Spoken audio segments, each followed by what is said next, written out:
السعرات الحرارية في الحلاوة الطحينية، وطبعا سعراتها الحرارية عالية فيجب الانتباه عند أكلها. المعلومات الغذائية في الحلاوة الطحينية لل100 جرام السعرات الحرارية 533 سعر حراري، بروتين 11 جرام، كربوهيدرات 32 جرام، دهون 44 جرام. المعلومات الغذائية في الحلاوة الطحينية للجرام الواحد السعرات الحرارية 5.3 سعر حراري، بروتين 11 من 100 جرام، كربوهيدرات 32 من 100 جرام، دهون 44 من 100 جرام.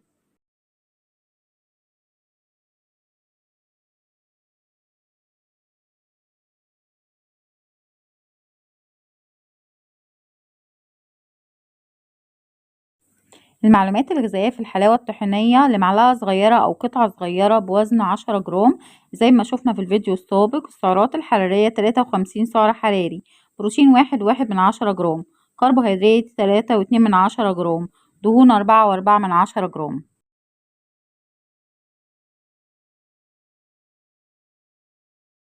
المعلومات الغذائية في الحلاوة الطحينية المعلقة كبيرة أو قطعة كبيرة بوزن 23 جرام زي ما شفنا في الفيديو السابق. السعرات الحرارية 122 سعر حراري، بروتين 2.5 جرام، كربوهيدرات 7.4 جرام، دهون 10.1 جرام. ولو حد حابب يعرف سعرات لأي أطعمة ياريت يكتبلي في التعليقات. وشكرا لكم على المشاهدة، وما تنسوش الاشتراك في القناة للحصول على المزيد من المحتوى المفيد حول الصحة والتغذية. وانتظرونا وقيم غذائية جديدة.